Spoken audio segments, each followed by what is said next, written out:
Good evening and welcome, ladies, gentlemen, and those who identify otherwise. Boy, is it good to be back here for the penultimate round of the SSRI GT3 Sprint Championship, the 11th season. And boy, do we have a cracker for you this evening. Tons and tons of possibilities, especially championship-wise, where it's really tightening up in the top end of things. Regan Mitchell leads the championship, but only by 3 points down to both Chase Fredrickson and Jordy Peters, who are following close behind, and then 7 points down to Nick Vargas in fourth, who keeps in the championship fight in the pro class. Silver class, almost close to being as exciting, with Patrick Trevors leading the way on 46 points, 6 points down to Archer, and then just a single point from Archer down to both Iron van der Linden and Reindeer Helmet. This can only be a cracker and will surely set the stage for the final round in 2 weeks' time. But enough about in 2 weeks' time. This is the penultimate round, and we'll be racing this evening at the Nurburgring GP circuit. One of the greatest tracks for GT3 racing, I would say. Very, very interesting track when we go around. And I'm sure we'll get a track guide at some point, getting back up from the archives, but we'll get to that later on. Oh, well, it's actually going now. Well, I'm behind on stuff. I need to find stuff for my thing. Anyways, coming into turn one, I presume we are now. Yes, we are down the main straight of the GP track into the... now this is way too small. The Yokohama S, very tricky braking point, such high speeds. And that small kink coming into the corner, a lot more deceiving than you might think. Multiple lines through the Mercedes arena. Tricky point, balancing the throttle coming out of turn 2 and into turn 3. Again, you don't want to be too far to the right hand side when you exit that, because then turn 4 will be super sharp as we go on to the run between... Now I've lost the track map for some reason. Between 4 and 5, the I think it's the RTL straight or something like that. Into the S is tricky to get the gearing right. Get it just right before we go down the hill into the hairpin. One of the many good overtaking opportunities around here. Both turn 1, 5 and 8 can be done. Through the corner. This is where you'll see all the flags on the spectator stands. Usually the Dunlop curve before heading up through the Michael Schumacher S. Tricky corner, just have to get it just right. Just getting out on the curb on the outside, not taking too much of the inside, as that is really steep before I can cut a lot on the inside again. Common mistake, carrying too much speed, neither ending in the gravel to the right or to the left. Turn 11, braking mistakes galore. We'll usually see overtakes can definitely happen here, but getting this one wrong, you'll set it completely wrong up for turn 12. And if you get this one wrong, then you lose speed all the way down the back straight. Do you remember we're not using the Formula 1 chicane here at the end of the back straight? It is a GP version, so not as intense of a braking zone. Difficult to send it up the inside because you're coming in with such high speeds. About the 150 mark of 100 mark, if some hit the brakes very hard, gear down twice, and then just throw the car through the curbs. Pray to the racing guards that you have set up your suspension just right so you don't get thrown off into the wall. before coming into the final hairpin turn, not 19, 17, turn 17, before we're heading back onto the start-finish straight. Pit lane a bit tricky as well on this track when you're heading into it. Coming out of the chicane from 14 and 15, as you have to get very far to the right-hand side and you have to make it before the bollard on pit entry, and then that very, very tight side corner, right-hand corner. When you're entering the pits, we have seen drivers clipping that wall several times, and then the exit as well, coming out on the straight with I would say close proximity to the first braking zone. You get such a horrendous angle coming into that when you're leaving the pit exit, and drivers on track, they will have to be aware of that. Kind reminder to people out there on YouTube, feel free to ask questions in the YouTube chat. We'll try to answer them during this event. Any question goes, as long as it's about the racing, the championship, or anything that you think that we could possibly answer. Disclaimer, we might not answer stuff that we don't know nothing about. Or we might try, you never know. No stupid questions, only stupid answers. I was thinking about something smart to say, but I definitely lost the drift. Anyway, 75-minute race this evening. We are obviously starting with the qualifying session as per usual, where the drivers will be trying to set the fastest singular lap time to place themselves on the grid in an as good position as possible. Return to garage is enabled for qualifying. Once we get into the racing, it's 75 minutes of racing this evening, which means that the pit stops, they are mandatory, but you only have to take the fuel. You don't necessarily have to take the tires, but I guess we will see a few people coming in for that tire swap anyway. Usually in races like this, we'll see the tire changes, they'll come in at the halfway point of the race, where the people that are fueled to, or planning on only taking fuel, they'll try to run as deep as possible in the race to take as little fuel as possible by the end to minimize the time spent in pit lane. So interesting to see how that will pan out tonight. We have also seen the very offset strategy of boxing early. Once you know that you can go to the end on a full tank of fuel, that diving into the pit stops as early as possible there to get out of traffic and just have the track mostly to yourself. If you're a top driver, then you might have to deal with having to pass slower drivers. If you're a back marker, you do run the risk of getting into blue flag territory from the front running guys, so it's all out there strategy wise. But again, we'll have to wait and see once we get going in this mighty event that we have lined up for you guys. The drivers, they are slowly getting ready to go qualifying out there, just making sure that the setups are just right for qualifying, taking as little fuel as possible, or at least the amount of fuel that they deem necessary to do their qualifying runs.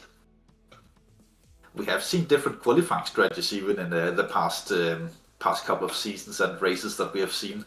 Some drivers, they like to go out on one tank of fuel, then just run the entire session, trying to get the laps down, just familiarize with the track.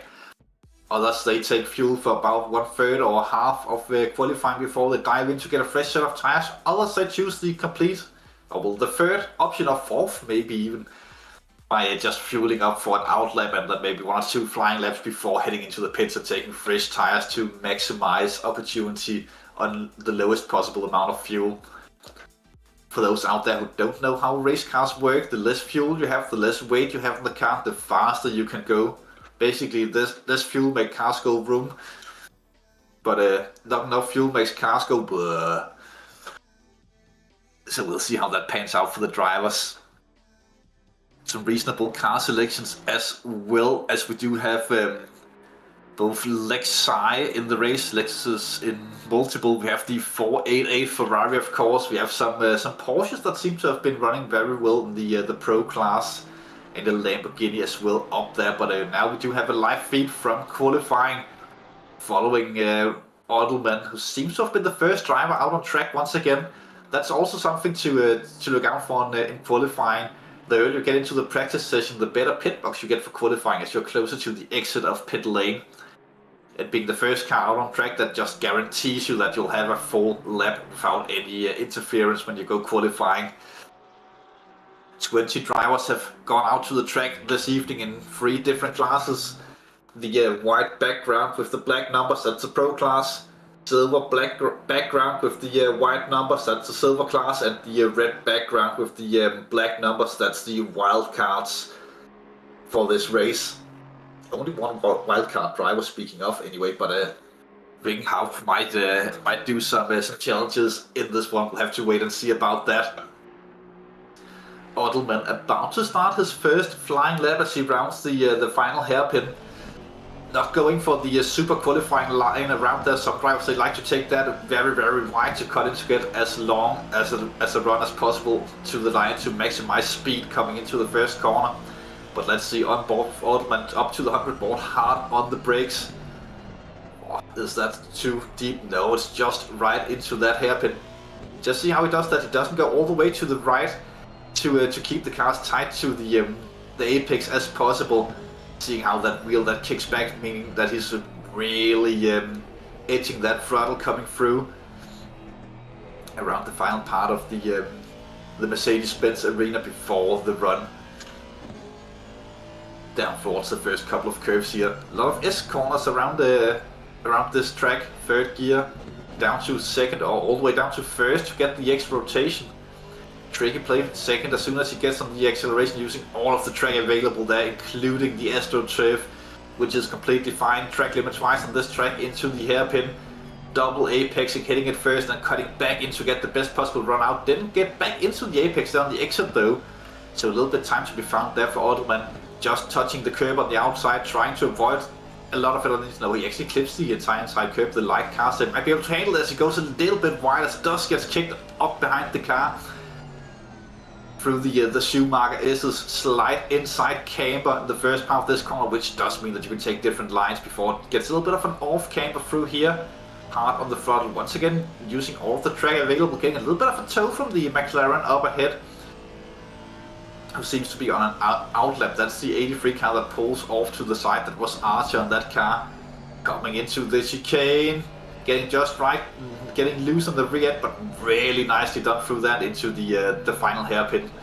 Basically a full lap on board with Odelman in the Aston Martin, and let's see what sort of lap time that he gets on the board. 1:54.6, very, very reasonable lap time. But I would expect it to drop a little bit further during this qualifying session, as Van Liebenstein already tops and goes below the 54s as the first driver. Also only the third driver to put a lap time in, so we might get even lower. Garcia in currently fourth with what looked to be a reasonable lap time when it comes to it, but still almost a second behind Regan Mitchell with probably a double warm-up or a little bit of a mistake on that lap, as he's 9 seconds behind. Jordy Peters out as well with the Lion Speed car. Let's see how he gets through a little bit of a kick of oversteer. Maybe it was the loss of grip because he had that curve on the inside with the rear end back on the throttle again. Times are still very tight in the front. Liebenstein, Fredriksson within half a hundred of each other. But Peters and Mitchell still to set their first lap time in to get their banker runs. It's Archer ahead of Peters here, which means that Peters might get a little bit of a tow down the back straight if he sticks with Archer and doesn't catch up too much through these corners. Do remember, if you are on a flying lap, then it doesn't matter if a car's coming from behind, you do not have to back off. That's the car behind's job to find a way through without interfering with your lap time. But let's see, Peters definitely wants to go through as he's flashing the lights. Archer gives the room maybe a mistake on the lap there from Archer, but nevertheless Peters goes through, gets the slipstream down the back straight. Let's see through the final couple of corners. Looks very, very wide, that just on the edge of the AstroTurfing on the outside. Full throttle up to the line. What will be for Jordy Peters as he jumps to provisional pole with a wonderful lap time, 53.6. That is rather quick, I would say. Chase Fredriksson. Looked like that Peters actually got a little bit interfered there with a car coming out of pit lane, but if Fredriksson on, even quicker goes Fredriksson. Down to the 0.4s of the 53s. Very, very strong lap time there from the Norwegian in the Lamborghini. But still early days to qualify, the drivers are still out on their first runs. Mick Shellikens with some slipstream coming down the front straight. Does improve by a little bit, but not enough to write home about. Do expect a lot of the drivers to still drop time, even though that there are not that many cars out on track this afternoon. Still a lot of traffic out there. They almost all seem to be within the same half of the track. Decoyed in the Bentley. Super strong result in round 1. I do believe he finished like 3rd or something when we first went racing this season. Results have dropped a bit as time have progressed for him, but let's see, up to 3rd in qualifying provisionally at least. Strong lap time from the Bentley driver of Decoyed. As he comes through, perfect conditions for racing. Apart from the wind is a little bit strong actually, with 4 kilometer wind speeds. Regal Mitchell's in the 488 Ferrari. The old boy. Lovely to see that car with the LFM bob. It is have actually always been reasonably quick, even quicker than the newer iteration of the Ferrari on some tracks. So it never completely disappeared, and the 488 Evo, as he is driving, is not that old either. I think it's a year or two newer than the McLaren, and roughly the same age as the Porsche, and almost a decade newer than the Lexus. As Regan Mitchell comes around once again, with the improvement up to 3rd, it is getting tighter and tighter up there in the front. Mitchell elects to go back into the pits to get a fresh set of tires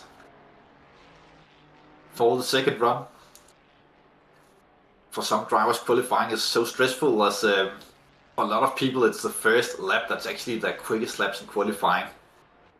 As soon as you get that lap time on the board, you focus so much on the delta, trying to push it. If you're ahead, then you don't want to play it safe, but if you're behind, then you're just force sending it into every corner. Van Dosberg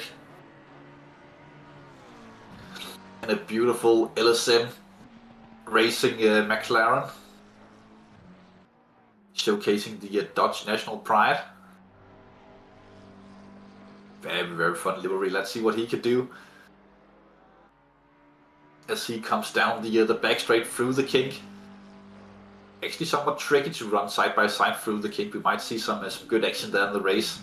Into the chicane. You can see the difference with the McLaren. He doesn't want to take all that curb like the front engine cars they would definitely have taken, because that McLaren is so low and get in contact with the curbs that can easily throw the car off the rails. So it's technically not running on rails, but you get my drift.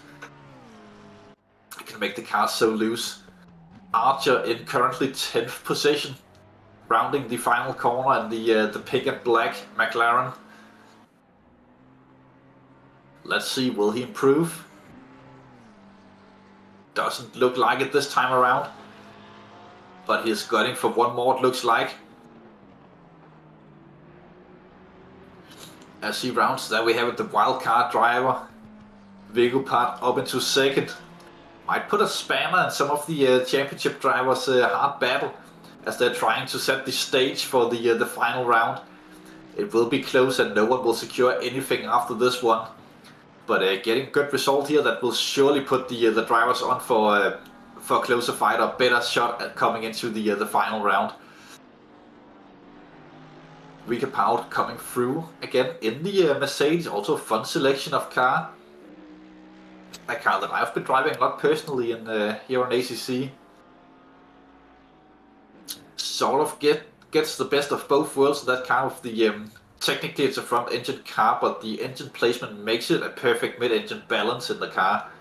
So it feels super nice, especially when you're mounting the curbs around racing circuits. Can be a little bit understeering though. Then Boss in one of the many Porsches. They seem to have been very competitive this season, the Porsche drivers.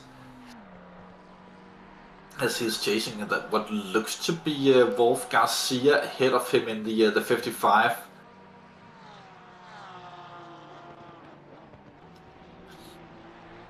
as he might get a little bit of a toe down the back straight if he continues close behind Garcia, who he is chasing for position in qualifying. So for Garcia, this might not be optimum, as he's just dragging Foam Boss along. Both drivers on a hot lap. This is a strategy that I used to employ quite a bit, trying to follow a driver that's just slightly quicker than myself to get that toe on the critical parts of the track. Let's see if it worked out for Foam Boss as he comes up to the line. It did work out up to 7th for him, less than a second up to the top guys. As he looks to continue his run, 8 minutes to go.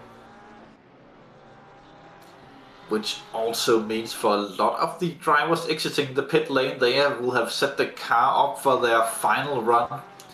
You could still start a flying lap and back off early if you make a mistake and go back to the pits and come out with time on the clock.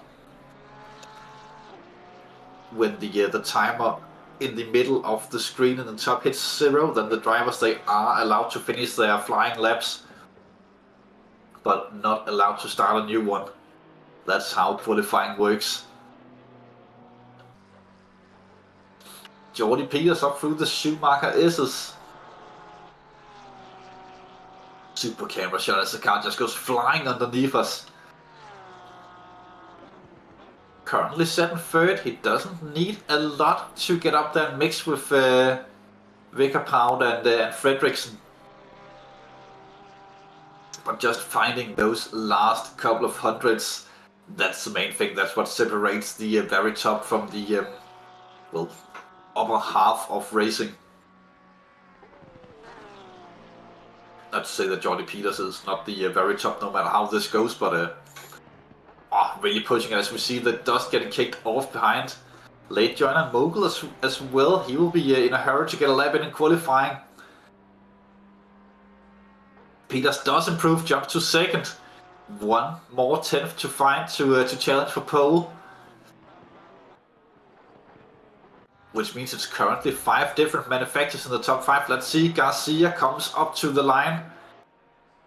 He did give Boss a toe earlier, cannot improve in front of Boss, but jumps up to 8th position. Very close though. Just a 100th between them.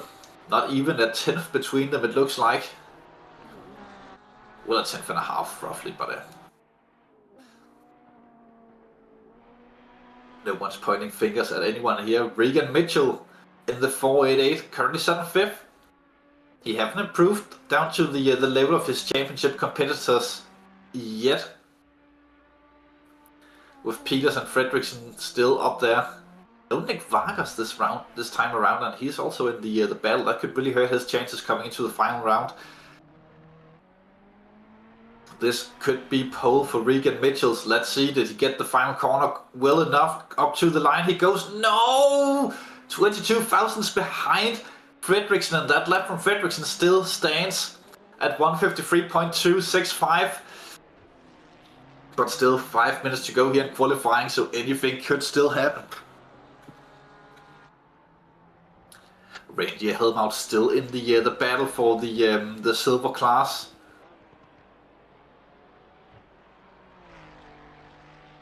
One position behind championship rival of Patrick Treffers.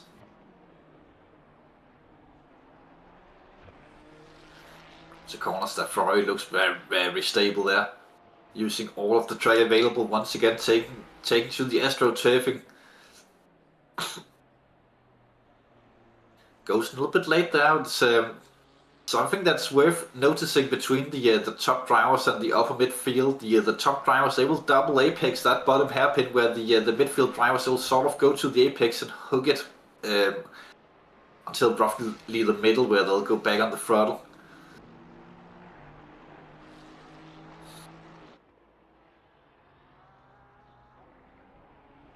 Helmhout onto the back straight. I wish I had better timing information on my PC, so I don't know nothing about how the lap times is when they're driving out there. So let's see what he can do with the lucky 13 car. I'm getting told by my fantasy friend that he is improving.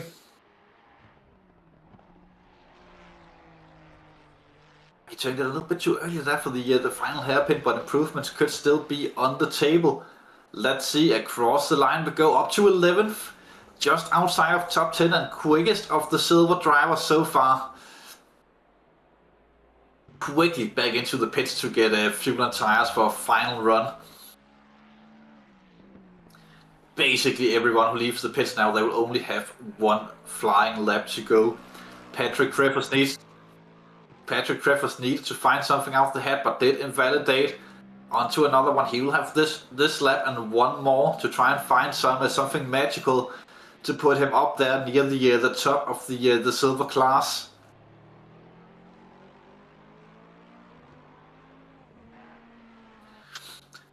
Using a lot more of the track available than the entrance to the Mercedes-Benz arena that we saw the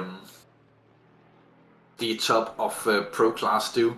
That could just be a Lexus thing on how you want to drive the car. But what a lovely sound this beautiful car makes.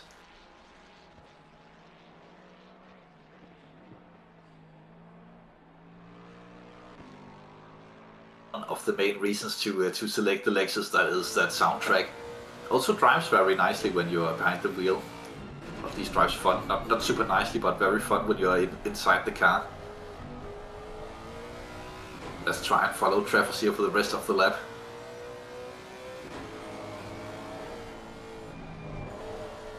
You can just see how that front end goes in, then drops the grip and then comes back at him.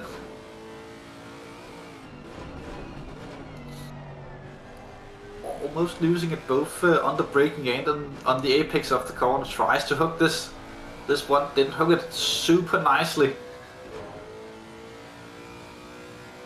But it could be good. Fredriksson improving once again in the top. And Regan Mitchell's even better. He's down to almost breaking through the 53 barrier. Wow, that's wide from Treffers, who bails out. That's qualifying done from the silver class championship leader. But big improvements in the front of the field. Regan Mitchell's down to 153.06.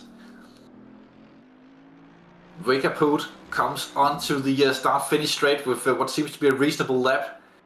Can he snatch it away? P3. And Wickerpoot bails out of it. It looks like a qualifying done from Wickerpoot as well. Fredriksson coming into the second part of the track, or second half of the track. On to the back straight. Basically all of the top drivers, they have gone back to the pits, so their qualifying is done. It's basically Fredriksson if we want someone to challenge Regan Mitchell for pole. 3 corners to go, looks good so far.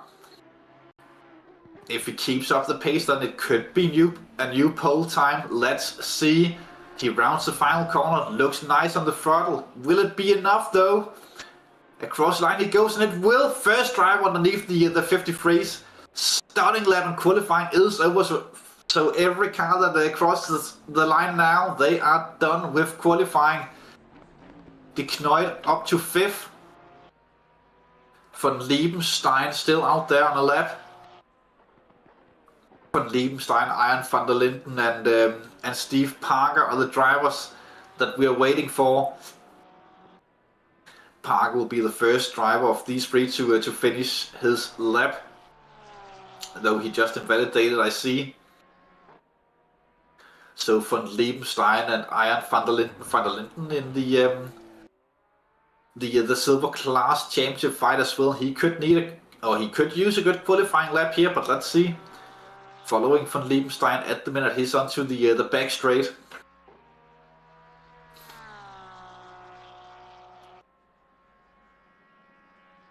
Few corners to go.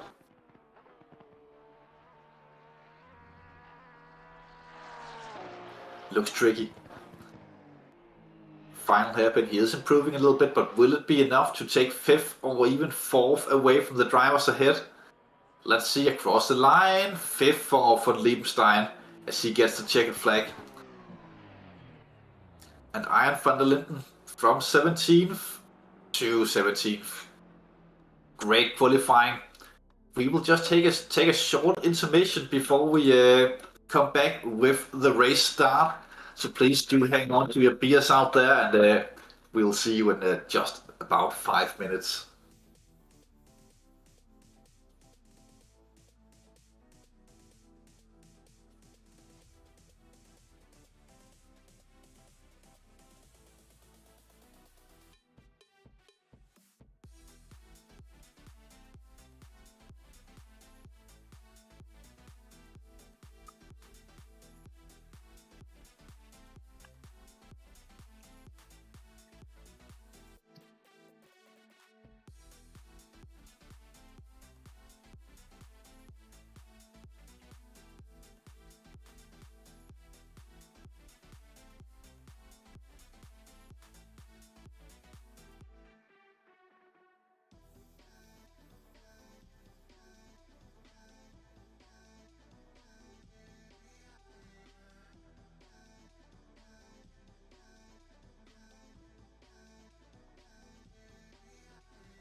20 seconds.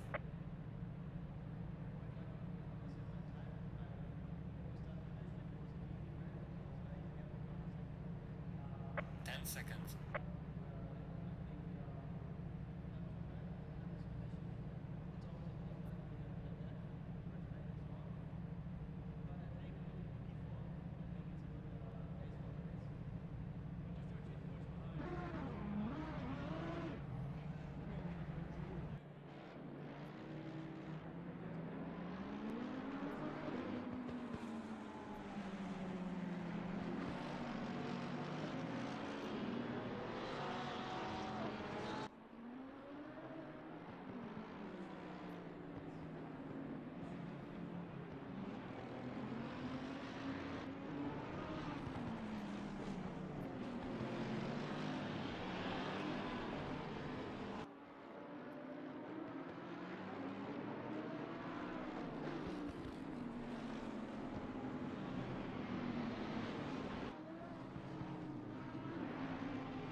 Have rolled out on the formation lap as we see Tej Fredriksen leading the pack.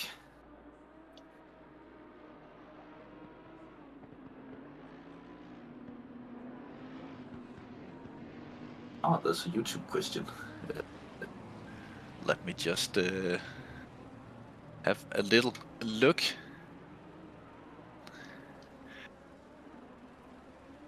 Why should some fast lap times get dropped? Cam 44 did that, but got dropped to point that and now 0.26. I don't get the question either. Oh, you mean the? Oh yes, I understand. That is the gap to the fastest driver in qualifying. We saw on the right-hand bar during the qualifying session. So it'll be a lap time for the top driver, and then the numbers coming down were the gap from the drivers up to the fastest lap time that was set in qualifying. If that answers your question.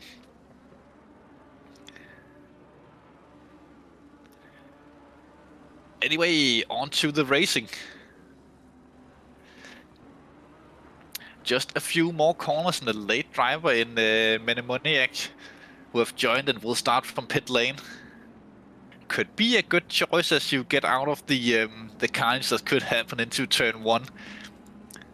Very infamous corner here on the Nurburgring. But they have gone into the double file formation, and let's see how this will pan out. Drivers have set the traction controls, they have set the pit stop strategies, and now there's only one thing on the mind of these 20 drivers: getting the best possible start to this race and getting the best possible reactions going as soon as the lights turn green, because we are shortly about to be racing. Good start from Tej Fredriksen, as Mitchells doesn't look to get too good off the line. Big battle there for P3, as both Vigapet and Peters, they get very upside there. 3 wide into turn 1. A little bit of a contact there from the 3 leaders. And that looks to be Vigapet that got dropped quite a lot. And Jordy Peters leads the race with Tej Fredriksen next to him through the Mercedes-Benz arena, as positions gets swapped around left, right and center. Regan Mitchells also up to 4th. Peters takes, sorry, not Peters, von Liebenstein takes 3rd, at least initially, off the start of this one. Through the corners the first time they run into the hairpin side-by-side action further down the field. as we are crossing the first split in just a second, which means the timing board will sort itself out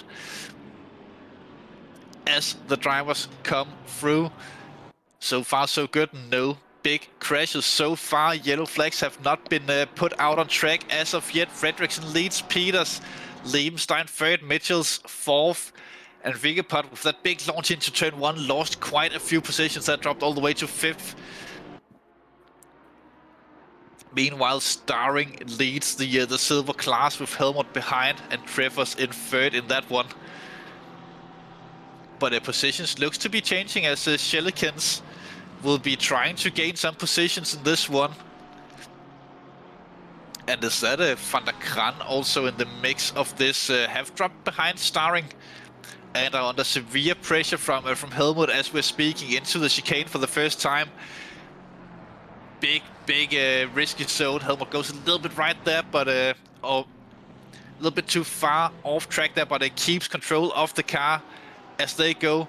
Vigepot goes into the pits on lap 1, trying to get out of traffic. That means that he is comfortable that the car can go about 1 hour and 12 minutes on 1 tank of fuel.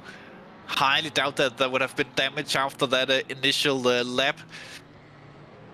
At least damage that would have been worth fixing. As they come around here, the car's snaking through the stadium section. As the first lap of many have passed. Looks to be a rather long stop from the 222 car. Have been stationed in the pits for a while. Maybe there's a little bit of a tire change going on as well. Doesn't look too promising at this point. Maybe he hadn't put the pit stop. Oh, he retires already. So down to 19 drivers and one of the top contenders out after lap 1. Interesting to hear if there's a story behind that. Welcome to join us for an interview if you're out there listening. Reindeer Helmut still putting the pressure on Martin van der Kran in that famously red Ferrari at this point. I think you've been running that red Ferrari for many seasons. One of the cars that we'll always be able to recognize, even though the livery is so simple, so easily recognizable from Van der Kran. Something that we do appreciate quite a lot when we can tell the drivers apart. Decoyed in the Bentley. Currently set in 5th, looking to the rear of Regan Mitchell's car. This could be very good for Fredriksson if he can keep this momentum going for the entirety of the race. That will open the championship quite a lot for him, as he will, with the race win here, he would get ahead of Regan Mitchells, even if Mitchells gets up to 2nd.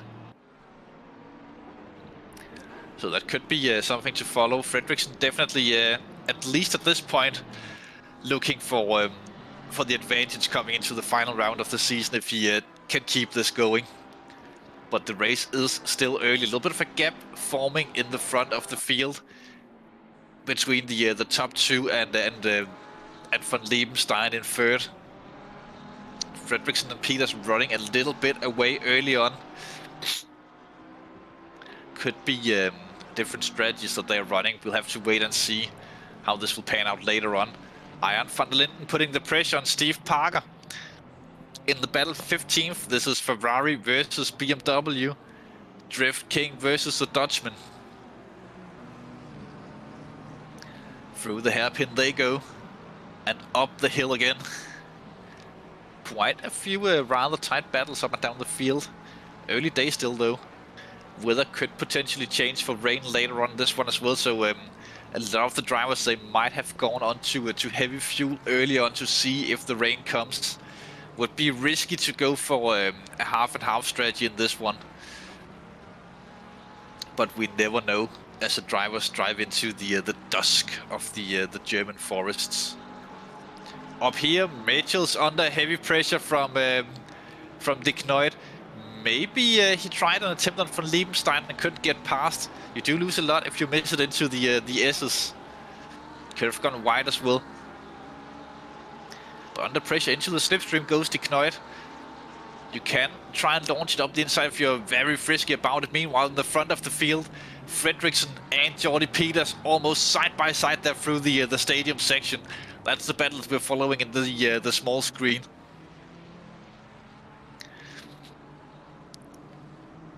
They look really tense against each other. Also, that dark lighting just makes it a little bit more intense with seeing the cars out there on track. Mitchell's still looking at the back end of that Porsche. I think Mitchell's have a little bit more pace in the car, but he can't unlock it until he gets that pass done on Van Liebenstein. And Van Liebenstein might have set that Porsche up to be a menace in a straight line. Meanwhile, Fredriksson with a little bit of a bad hairpin, it looked like. Which means that Jordy Peters keeps pressure on him. They are equal in the championship behind Regan Mitchells. So the winner of that battle by the end of this could get a huge advantage coming into the final round.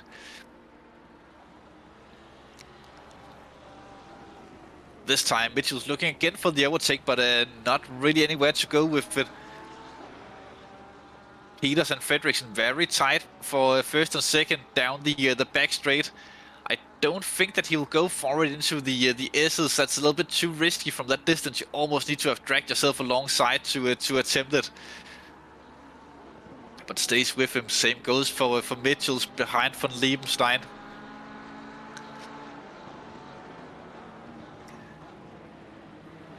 Mitchell's trying to get the better run. That could be a potential overtake in the main picture for Mitchells onto Van Liebenstein to turn 1. If he can get that slipstream working for him, it looks like that he does. Fredriksson having to go defensive. Looks like a little bit of argy-bargy there on the front. Meanwhile, Mitchell's looking for it, but can't get it done. Peters goes all around the track, tries for it now on Tess Fredriksson through the stadium section side by side, but it will go right the next time around. Sticks it on the outside, but doesn't quite have enough to keep it there, so Fredriksson maintains lead of the race. Meanwhile, Mitchell still struggling to try and find a way through Van Liebenstein. 5 seconds between Van Liebenstein up to Peters at this point. Van Liebenstein dragging a little bit of a train. It goes all the way from Van Liebenstein third and down to Wolf Garcia in 7th. Those drivers all very, very tight together.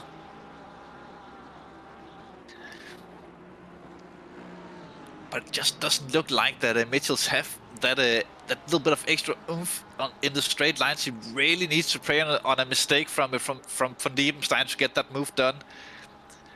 Almost the same between the two drivers in front, Fredriksson and Peters. It does look like that now that 2 laps in a row, Peters have had the a little bit, maybe not a full chance, but half a chance through the stadium section.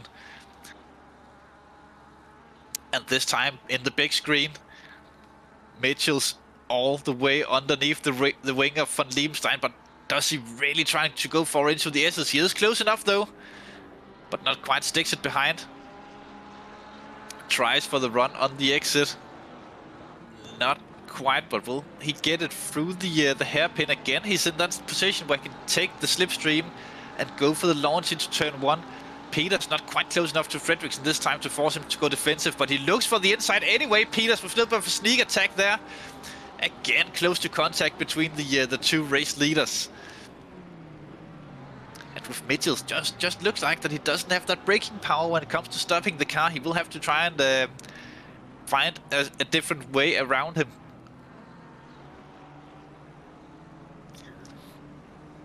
As Van Liebenstein's pace seems to have increased a little bit on the last lap, as he almost maintains pace with the 2 front runners. As they also duke it out close together.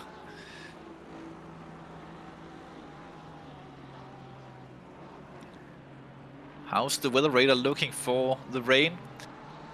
There is a chance of rain, but not very big. We'll have to wait and see in this one. Still an hour to go, and we cannot predict further into the future than half an hour. So hopefully something will come and spice this race up near the end of it. Only one way to find out.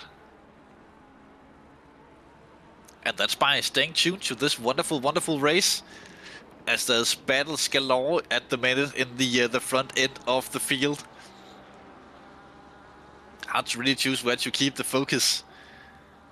Battle for first or battle for third, they are all very tight, especially with that train that's happening behind von Liebenstein. Looks like that Garcia have been disconnected from the train. He's no longer the caboose of this. Meanwhile, this time Peters much closer to Tesh Fredriksson down the front straight.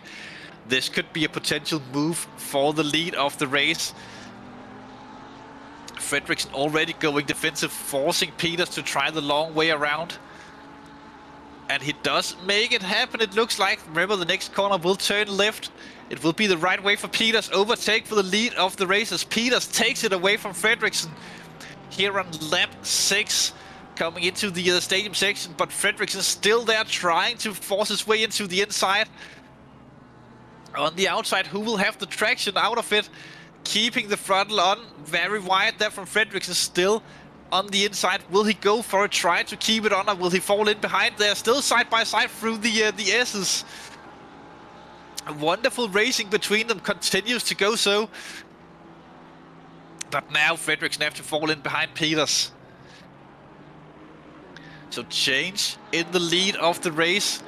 Jordy Peters takes it away from Tesh Fredriksson, but can Tesh Fredriksson hang on to this one and keep pressure on Jordy Peters and maybe even strike back early on to try and minimize loss in this one. One thing is having all of the clean air in front of you, but now Fredriksson have to adjust to being in the dirty air. Meanwhile, Peters, he will probably be in a little bit of a smooth, so now he don't have to try and follow Fredriksson anymore and get his braking zones and braking points right. He can just put in the lap times that he wants. No more dirty air for him. So let's see if Jordy Peters can run away with this one from the lead of the race. But knowing Fredriksson, he is not one to give up. Especially not this early on with still 1 hour to go of the race.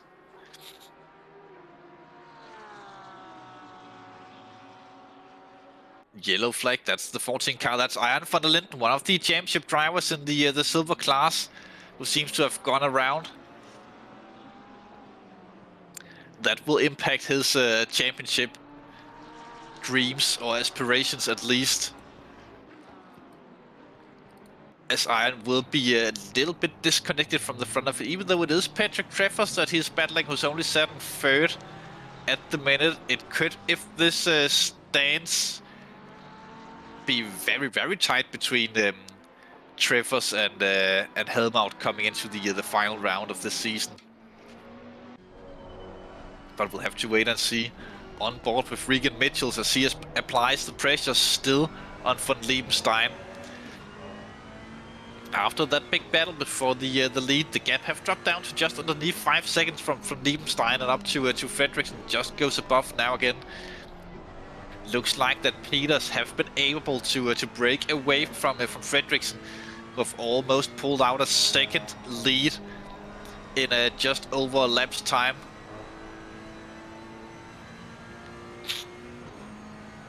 But let's see if we keep on the pressure. On board with Regan Mitchells. Using the track to its fullest.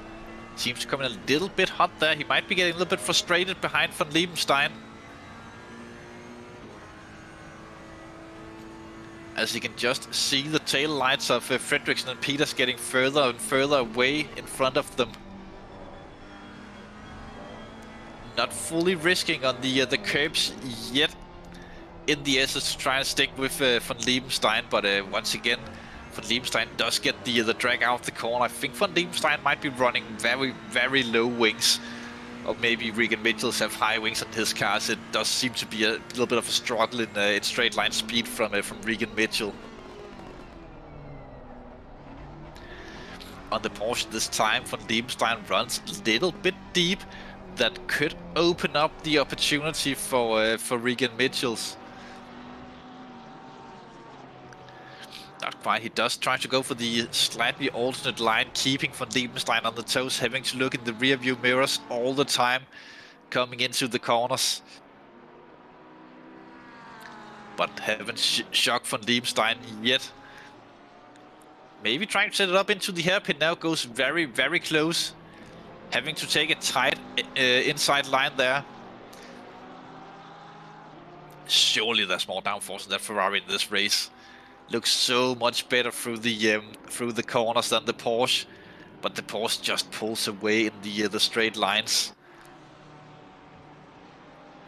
This time Mitchell's very close through the Michael Schumacher S's. If he stays with him, then he could potentially try it down the main straight, or even through the next S corners that we're coming into. Van Liebenstein does get a little bit stressed there, running wide. This time Mitchells can get the run if he's patient enough on the throttle. I'm a little bit too eager on the exit there as he runs wide. Gets 2 wheels into the gravel. Look at the gap that Van Liebenstein just immediately pulls.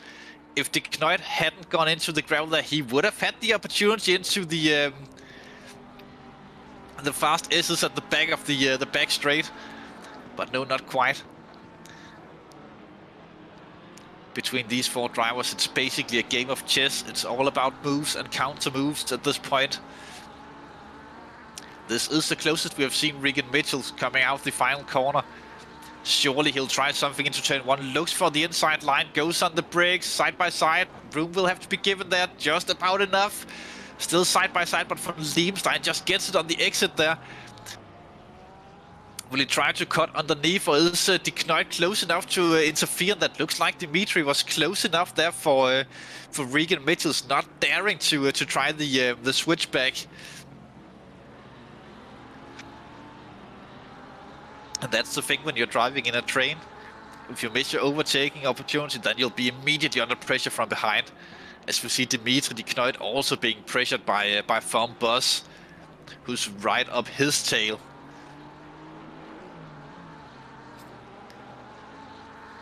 As they continue once again into the hairpin, just looking for it, but not quite. All over the rear view mirror does Regan Mitchell go, as they try to head back up the straight. Do you remember, if Van Liebenstein secures a good enough result here, it will be a little bit tricky to catch up to the at least the front runners in the championship for Van Liebenstein, but he could still be in the race for a very, very good championship result. A good score here, it will definitely put him ahead of Vargas, who already had the drop result. But yeah, he do need Regan Mitchell to fall quite a bit further down to catch up on him, and ahead then would be Fredriksson and Peters, who are currently leading. But taking points away from the championship leader, at least, as he really does try for it there through the fast S's, but again not quite. To get that overtake to stick, then you have to be at least, I would say, a third alongside the other car if you want the drag. But this time, surely into turn 1. Regan Mitchells looks for early, takes as much slipstream as he possibly could. Side by side into the corner, but how do they play it? Side by side through. This time for Liebenstein, all the way on the outside, but inside for the next corner. Can he make it stick on the outside? We did see this for the lead of the race where it worked, but oh, Mitchells, can you keep it? Van Liebenstein on the outside. Will he strike back, holding it on the outside? No, not quite. This time Mitchells gets it. But can Mitchells now find the pace to catch up to the front runners? Meanwhile, Van Liebenstein under pressure from both Van Bos and de Knuit. But none of them could go for it. It is a narrow track, especially coming into this part. And no one really dared going for that one. Meanwhile, Iron van der Linden going into the pits, taking the early stop, hoping that it will stay dry, just fueling up the car to go to the end, I would assume, and getting out of traffic. He might have seen that he'll come out ahead of the leaders, and will get perfect clean air for the rest of the race.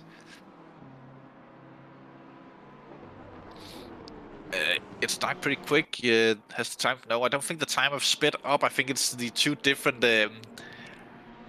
broadcasting units that's being used. There's a bit of a lighting difference on those.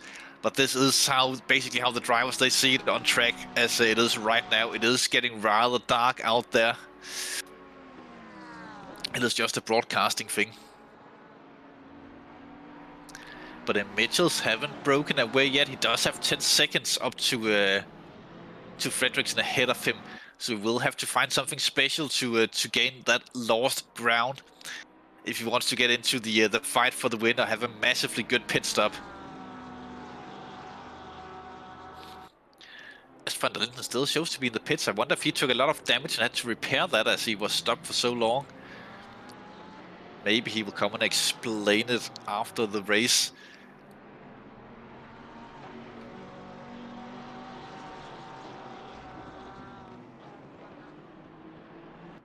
It could just be a strategical choice.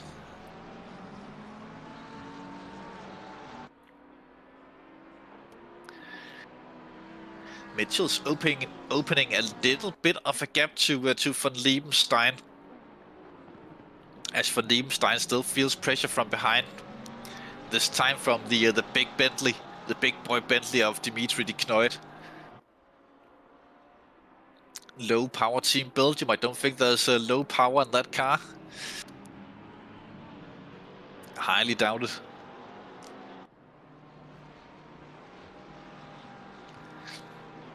But again, tricky situation. Van Liebenstein wants to stay as close to Mitchells as possible. Trying to get that slipstream, trying to stay in the battle for the podiums. But at the same time, you have to look in the rear view mirrors, trying to look at what de Kneut is doing. As de Kneut, he does have a little bit of a gap at this point down to Fem Bust, so he doesn't have to be too worried about losing positions if he goes into side-by-side battling with Van Liebenstein. But let's see if Dimitri de Kneut can make shorter work of Van Liebenstein than Regan Mitchells could. Tries to set it up again through the final corner. Nicely on the front. Could have used a little bit more track there, but looks to be the slightly quicker line. Does that Bentley have enough ground though from that distance behind? He could go for it, but stays behind for now at least.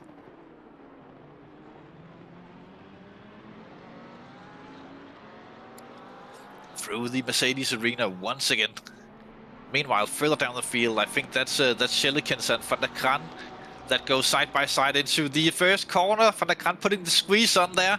Schelikens having none of it, trying the outside, but doesn't succeed. That immediately puts Treffers into the battle as well between these three. Van der Kran and Schelikens pro drivers, and Treffers silver class driver behind. Do you remember, even though that they are different classes, they're still fighting for overall positions. So Treffers will not be going easy on these guys. He will try for it if there's an opportunity that presents itself.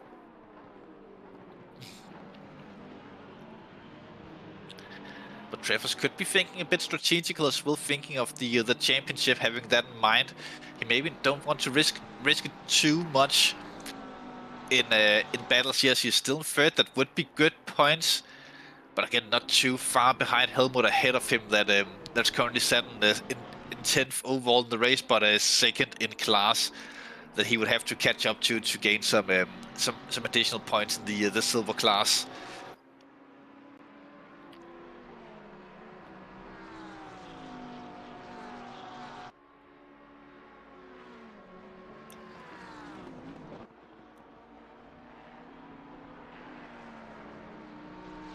Come through the S's once again. At least from de Kneut, but he does take that wider approach that tries to give him the better exit, where he could carry more speed, and then he just needs Van Liebenstein to make a slight, tiny bit of mistake, then he would be right there in the battling. At least with the attempt, but he does need Van Liebenstein to have a little bit of a better exit to get that one to work.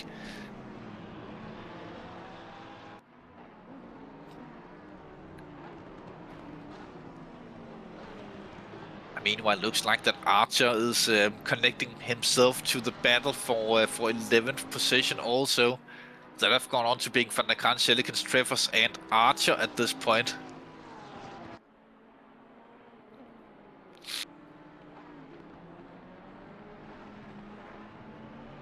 Helmut also have been on that a very annoying point, or a very annoying distance to starring for a long time. When you're those 7/10 behind, you feel like you're right then. If you can just gain just that little bit more, then you would put yourself into battle position, but still not quite when you have these 5 or 7/10s. Meanwhile, in the back of the field, Van Dosbergen and Michel Melis also getting into to battling.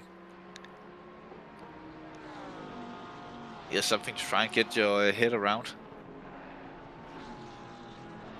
The broadcasting things.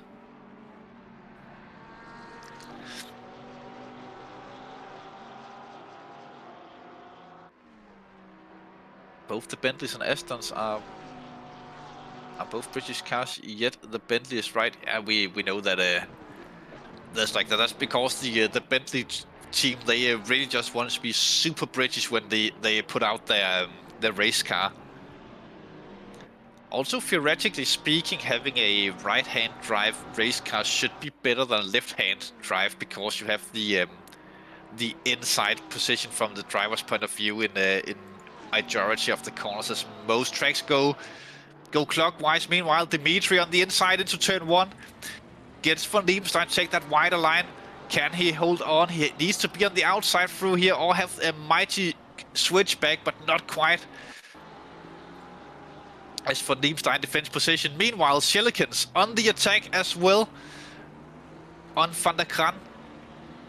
Goes to the inside of Van der Kran on the attack, we should say. Who's overtaking who in all of this? Schelikens on the outside, Van der Kran on the inside. They'll be like this through the next part of the stadium section as well. Van der Kran goes a little bit ahead, but remember, the next time Schelikens will have the inside here. Very cool section. Van der Kran does make it stick though, and gets himself up to 11th. Schelikens right behind. Surely they must have caught up behind with both Archer and Treffers. Archer also made the move on Treffers at some point during all of this.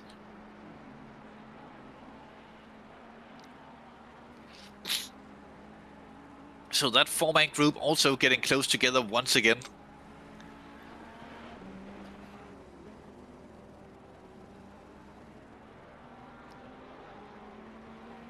And Schelikens still just looking everywhere for something to get out of this, left, right, and center, to try and get something done.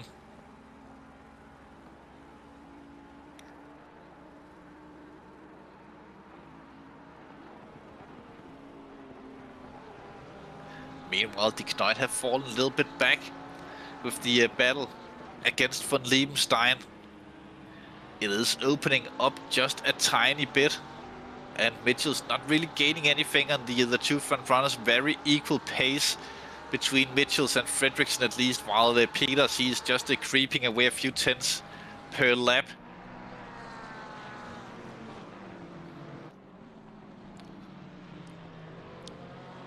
Regan Mitchell's right, oh sorry, not it. Mick Schelikens right in the middle of all this. Getting chased down by Archer and Treffers, who are fighting for a P3 in class. The gap have opened a little bit from Van der Kranen up to Helmut ahead in the lucky 13 car. Not something that Archer nor Treffers is too happy about, as they really want to get up there. Meanwhile, gaps fluctuating a lot between Van Dosbergen and Michel Melis. Also looks to be within a reasonable battle distance of each other than the back end of the field.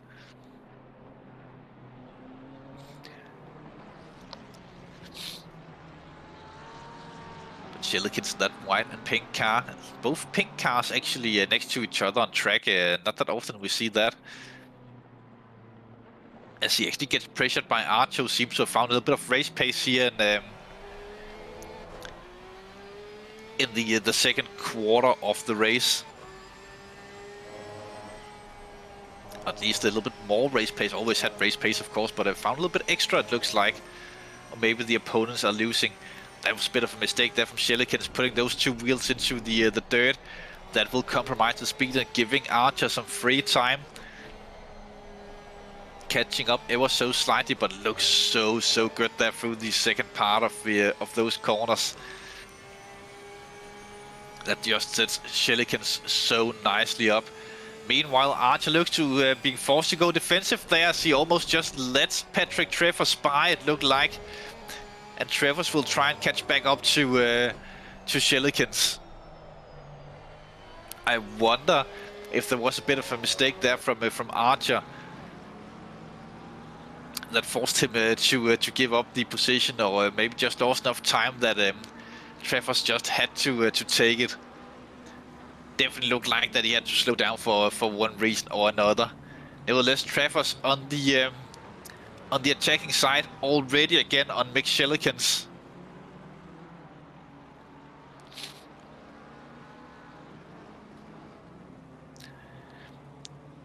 Dropping a little bit back after turn 1 as he seemed to have gone a little bit too narrow into the corner and running deep because of that, steering in too early, maybe too much trail braking from the Lexus driver.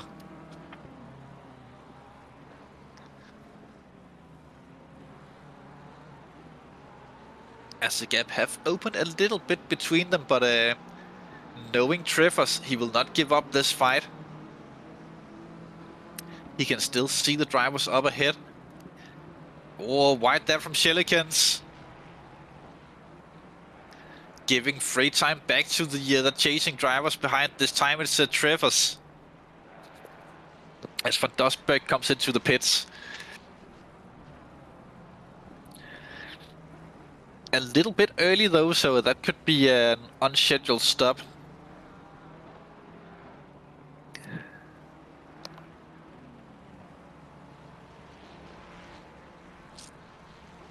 Wide again there from Trevors. That is one of the corners where it's easy to pick up the track cut warnings around here. We haven't spoken much about that in this race, but track cuts, they are a thing coming out of the stadium section, that it's easy to get a track cut there, and then into and out of the not the Schumacher S's, but the corner right after that, and then the final chicane as well. Shelikins also gaining ground on Van der Kran. Dosberg coming out the pits, actually in a lot of clean air. With Parker being the next car around to try and get the lapping on him.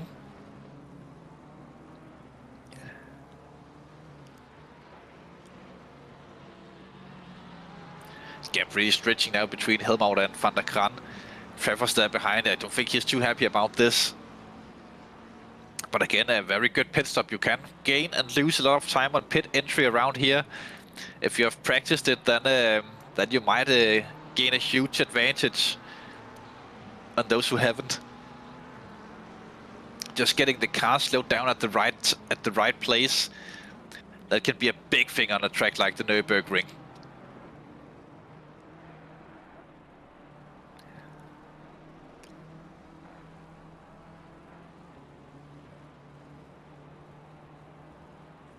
Misha Mellis coming into the pits, responding to Van Dosberg. It looks like interesting to see how it will pan out. Qualifying is practice law. Yeah, well, it would be a good idea to try practicing that pit entry in qualifying at least. And yeah, we do know some drivers that just show up to qualifying and start driving, and then they have amazing pace already then. Much better than I could ever dream of from a lot of the drivers.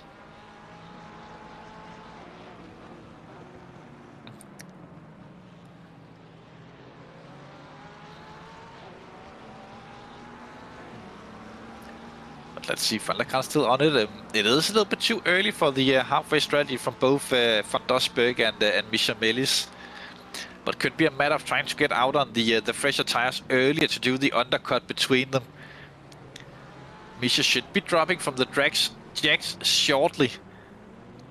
And assuming there's a little bit of tire change there, as Misha have been spending so much time up there, does start rolling there.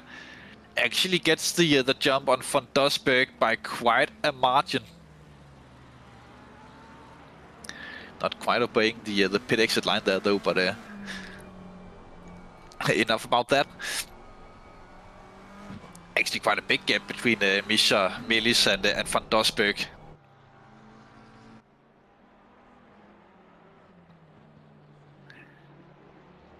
I reckon that's a good few seconds between them.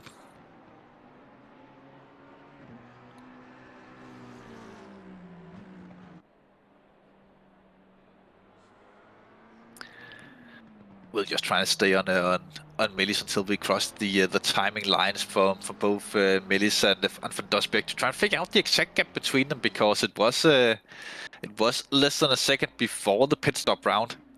That was Melis coming across the timing line. Now comes Van Dosberg, 4.6 seconds. But will that gap stay where it is, or will it drop? The next few laps will be very telling of that. Fem Boss and Wolf Garcia joins them in pit lane. Just about a little over a minute before the halfway point of the race, so not too bad timing from these drivers.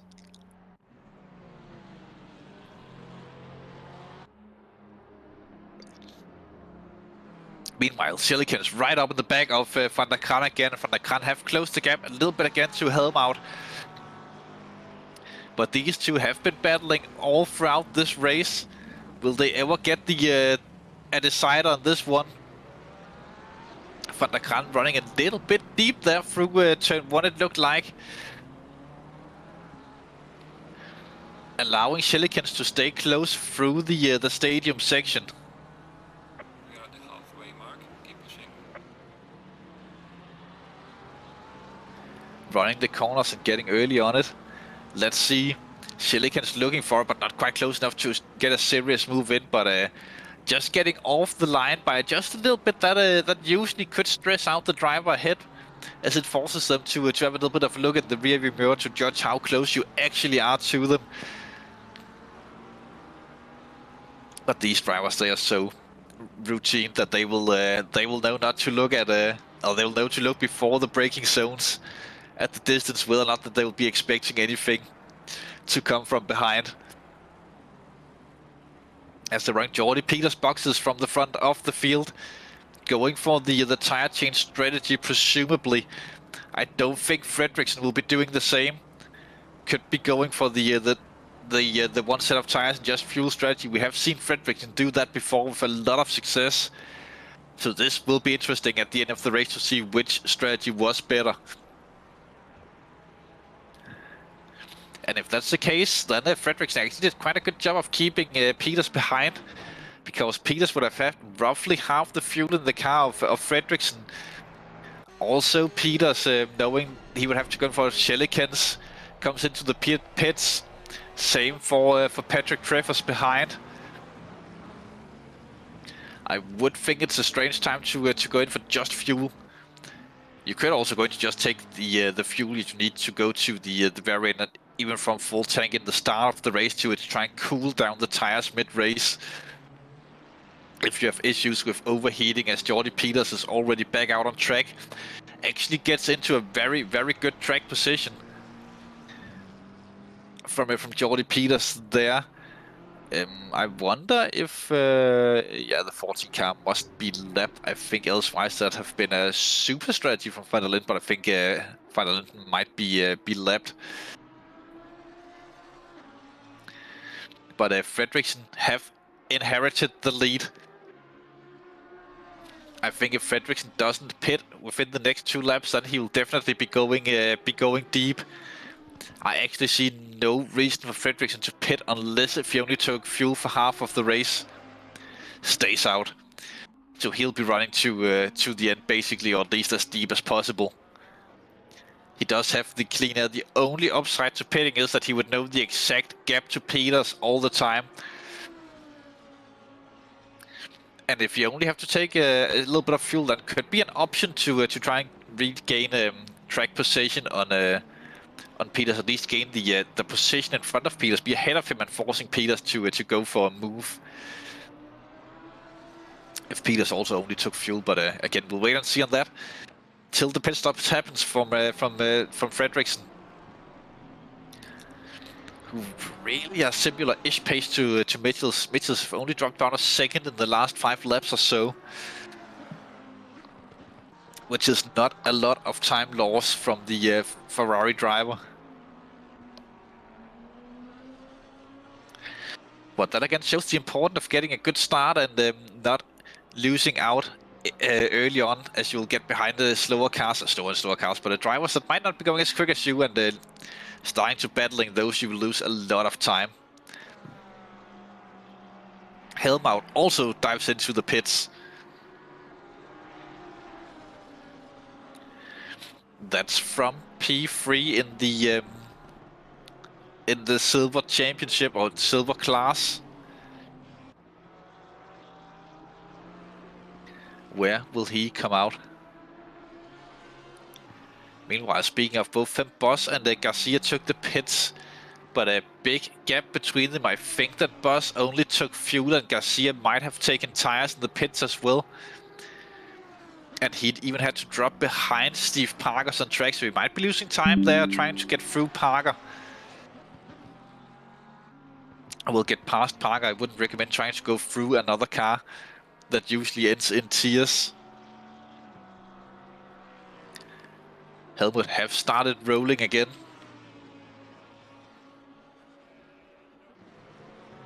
But the thing is, for the drivers that pit now, they do really risk getting into the blue flag zone from both Chase Fredrickson and Mitchells. Brad Mitchells comes into the pits. Also looks that it will be dry weather to the end of the race. Detroit as well. I do think that is a little bit early if you're not in traffic.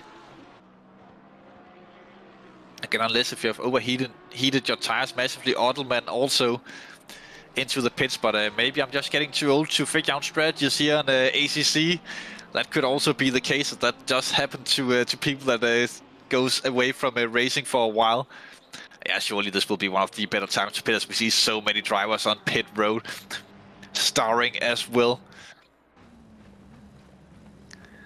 Archer and Van der Kran in battle, which means that Archer have caught up to Van der Kran in all of this.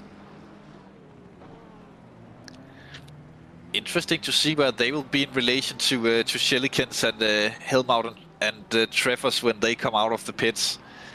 Schillikens actually really close to Helmout and Treffers 3 seconds behind. That could be the difference of if the car stop perfectly in pit lane or not when you come into the box. But what can Archer do in this one? Van der Kran we have seen in the other races of 75 minutes duration that he usually likes to go deep in the races and taking the track position, but if you're in these fights, then it might not be worth staying out if you can avoid the fighting. Again, depending on how much you value track position.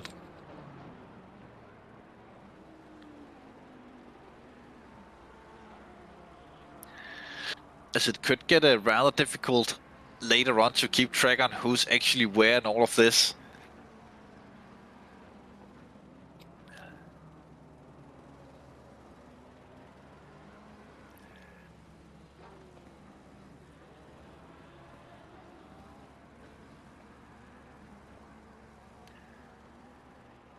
Garcia quite far off of Ottleman. Ottleman also had a super stop. There's no way that Garcia didn't take tires. I would assume he did, with that big of a time loss to Buzz that he was close to before the pits, and Ottleman have passed Garcia and got really close to Buzz as well. Maybe just a super stop there from Ottleman.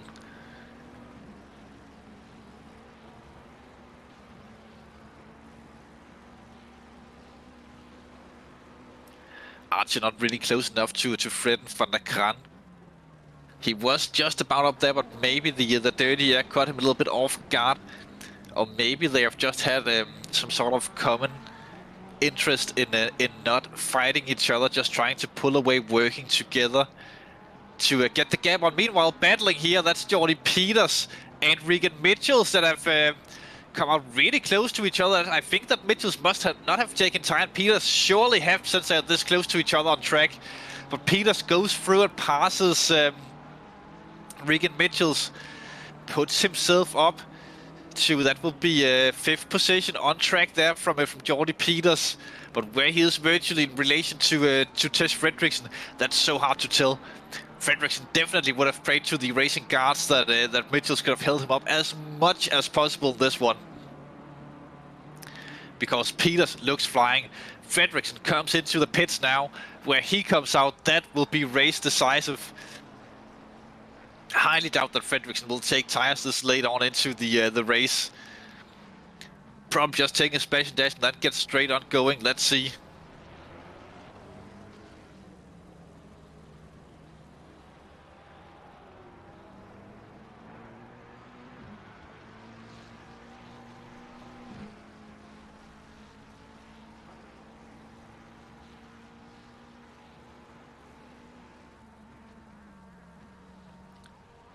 It's a really long stop there from Fredriksson.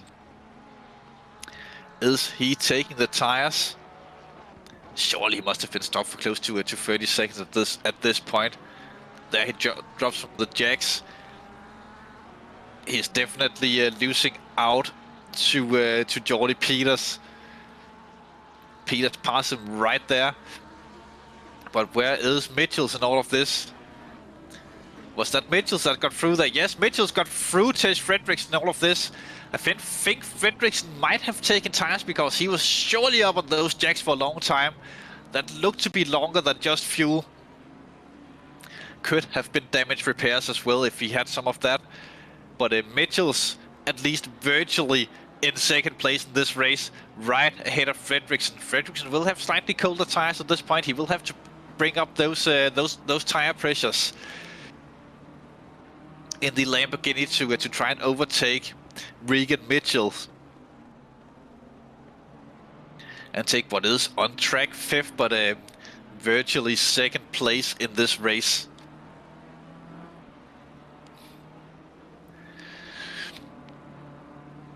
Oh, getting closer than the hairpin. Fredriksson definitely with some sort of pace advantage. Could be tires, because they seem so equal pace-wise early on. And Fredriksson definitely seems to have a lot more grip than Regan Mitchells. Mitchells tried to roll the dice as he was 10 seconds behind and only taking the fuel. Probably what I would have bet on doing before this race started. Maybe tire wear have been a lot more extreme than anticipated in this one.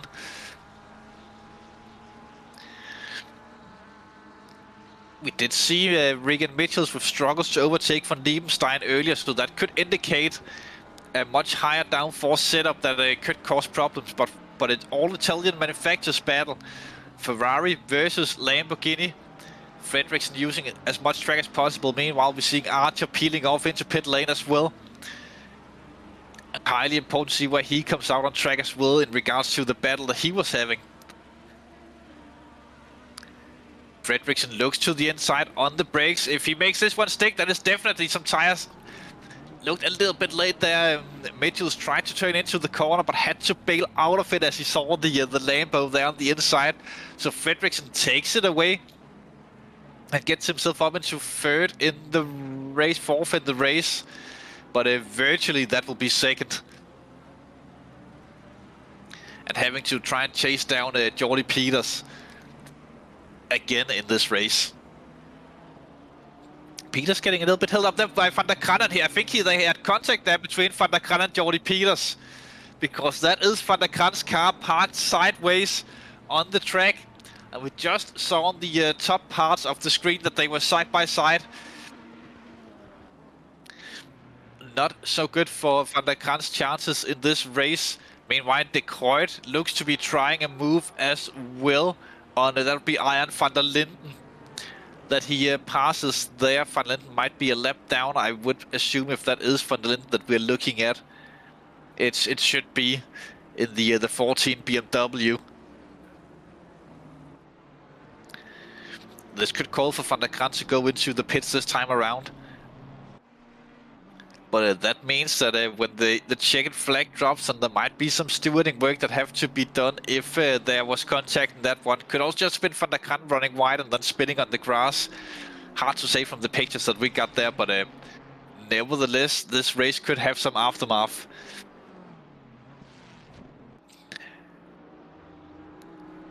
But let's see, will Van der Kran dive directly into the pits now? If he took damage in that one, he will probably, he doesn't. But in Van der Kran's battle there with Schelikins, Travers and Archer. This could be hugely impactful that he lost so much time in that. Meanwhile, that battle have stretched out a little bit after the pit stop round, with Schelikins actually being closer to Helmut than he is by getting overtaken by Travers and Archer behind. Here's a little bit of a replay of what happened. It is Jordi Peters in the Porsche and Van der Kran in the Ferrari. Side by side. Just not enough room on the apex for two cars. But that is what happens sometimes when you go racing. But yeah, contact at least between the two cars. Van der Kran and Jordi Peters, but Peters still on that chase. Van der Kran yet to take the pit stop. Only him, Parker and Van Liebenstein, who still needs to go in and serve their mandatory pit stop.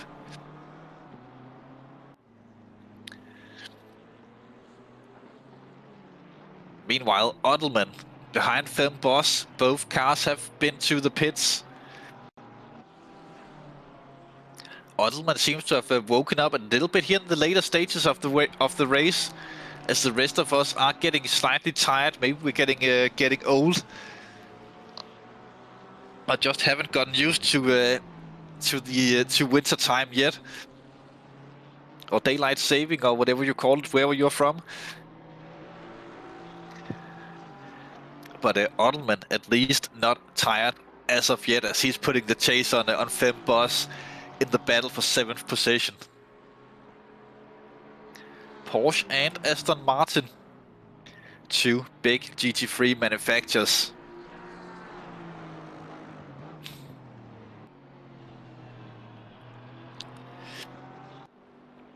Not quite close enough to try for anything into turn 1.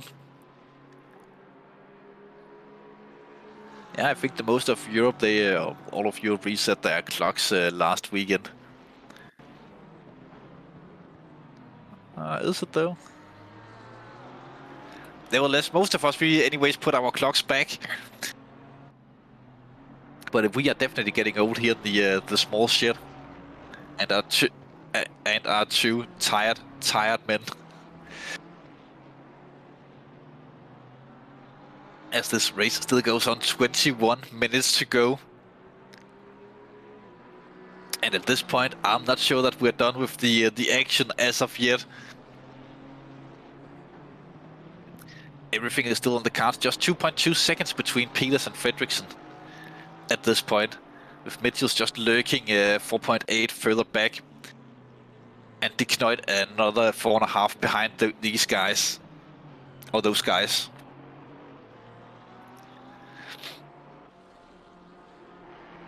Yeah, we should see the Aston Martin being able to take more curbing than the Porsche,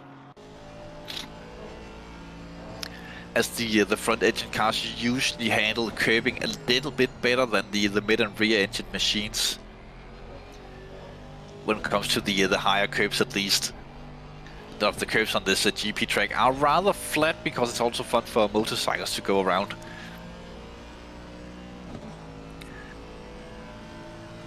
But into the S is really getting dark out there. This is basically what the drivers are seeing when they're driving. Slightly illuminated road ahead of them, and then just darkness all around.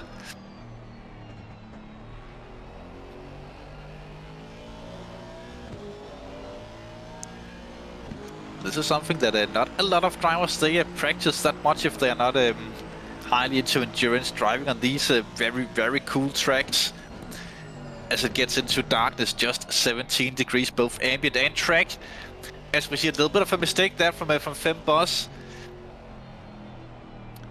Not hugely costly in turn 1 to do a little bit of outbraking there, but a 10th or 2 definitely lost on those mistakes.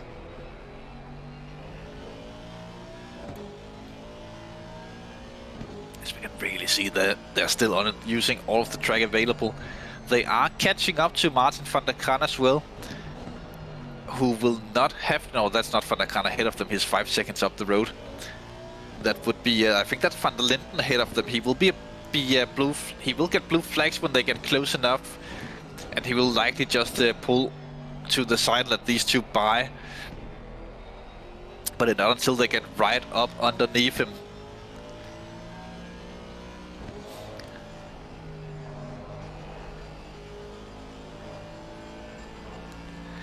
They're chasing really almost similar lines they're driving. Like seeing fighter jets in formation.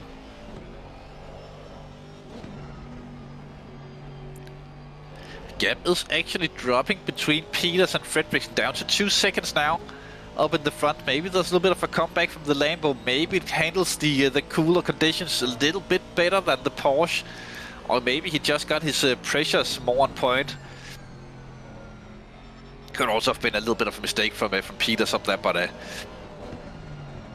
gap have dropped a tiny bit.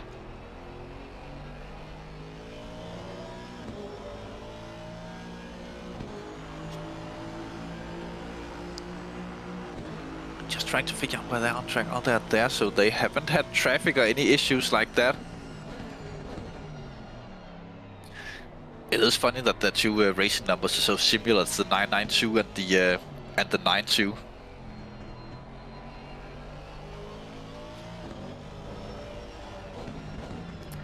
It will be super interesting to see where Van Liebenstein comes out in all of this.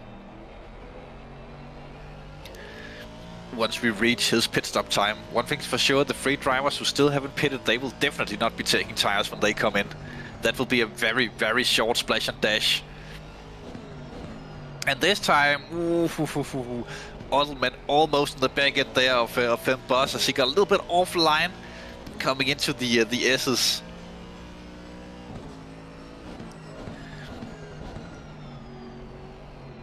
Into the hairpin, Ottoman keeps it a little bit more narrow as Fem Boss tries the double apex. Didn't quite hit the last one of them. It is rather tricky if you try the double apex line. Then you just have to be very aware that if you mess it up just a tiny bit, then it will be slower than just hooking the apex all the way around. You really need to get it just about right, as we see the blue flags are starting to wave for Van der Linden, as these two there coming up right behind.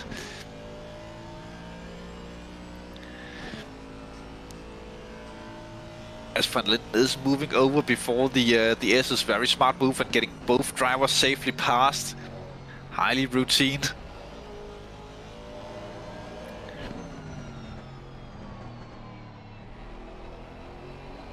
This time Ottoman, he just loses a little bit of traction there. The acceleration out of the corner. Lost that rear grip traction control, kicked in, and then lost that tiny bit of acceleration that he had over the Porsche ahead of him. Because it did look like Ottoman going for it. Into turn one, side by side, contact. Hit each other. Oh, and Van der Linden also gets into the back of Ottoman. Big collisions there. Definitely damage on Ottoman's car there at least. Boss will have a little bit of swill and Van der Linden will have some on the front, but Ottoman, he might have quite a bit of impact damage there, both in the front and the rear. Lost a lot of time. That puts Garcia closer to this battle as well. Did look like a reasonably clean move, at least initially, and then on the exit the contact happened. Hard to judge from this angle, but a strong attempt nevertheless. Yeah, just give it some hot water and a little bit of a kick, and then it will be perfectly fine again. Or duct tape, that fixes everything. Actually, now I fixed my own car. Oh, is that Steve Parker's car? I think Parker have been off somewhere as well in all of this. While we have been gone, maybe he had a drift that didn't go too well. He is the drift king though, so I highly doubt that was the situation. As he still goes in the 11th position, haven't stopped yet. Just need to keep that in mind in terms of the timing tables on the side. 1 hour have parked. They're saying if it's not fixed using duct tape, you're not using enough duct tape. That is perfectly correct.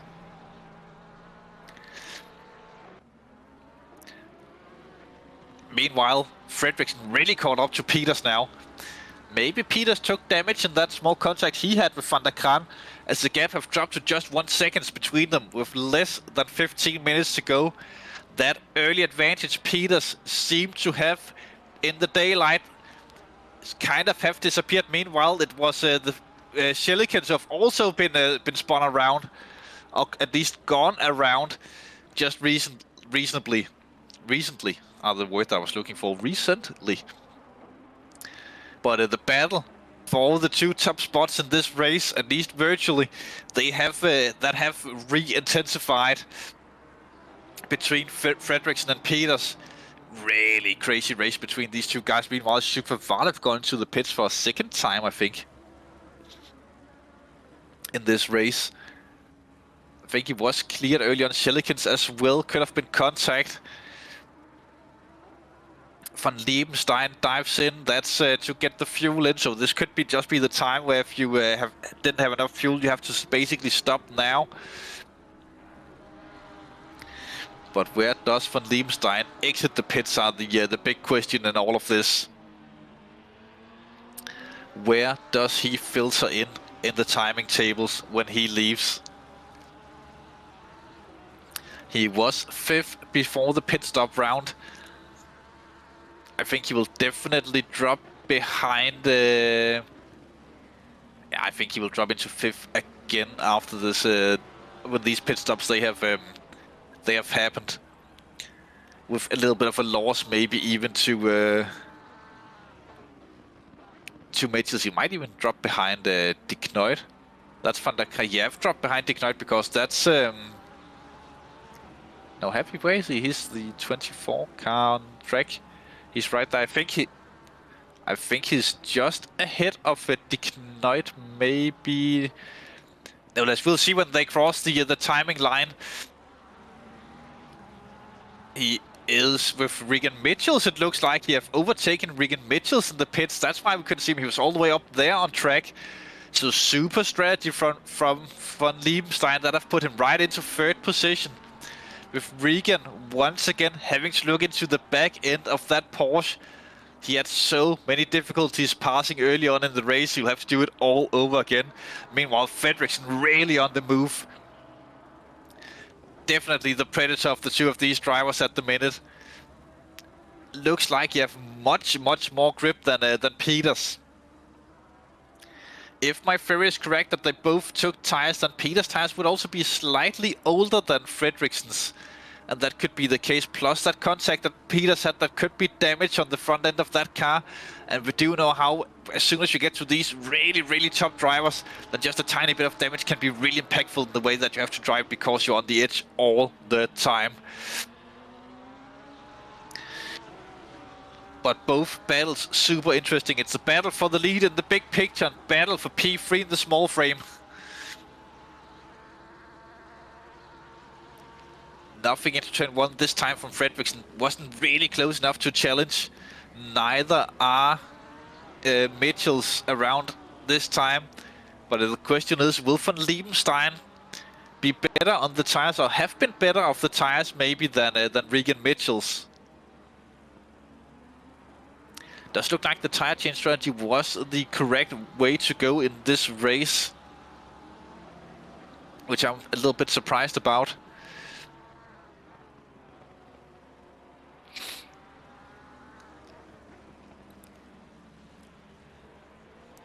But yeah, just means that both of the drivers in the top 2, they have everything to play with.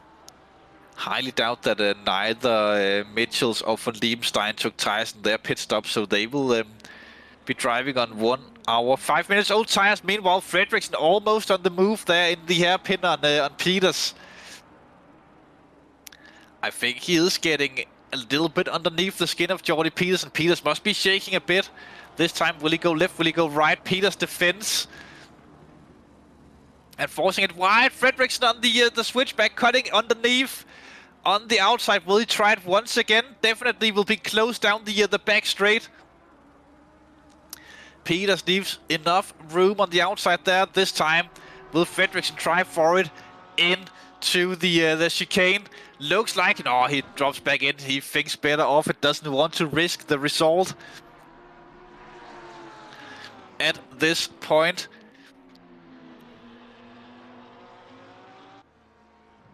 do remember these two drivers, they are equal on points at the minute. Fredriksson and Jordi Peters both with scoring results of 1 and 3. Fredriksson looking left, right. Will he try for it? Not quite close enough. Will be a switchback of destiny if he makes this stick. Not quite. With drop rounds, Fredriksson's drop round was a 4th. Meanwhile, Peters' drop round was 15th. So Peters cannot afford to have a big collision, while Fredriksson, he will lose out on it, but it wouldn't be championship over necessarily if he have a bad result this time around. But it will make it very difficult coming into the final round of this championship. Meanwhile, for Regan Mitchell, she will need to overtake Van Liebenstein to be highly competitive for this one.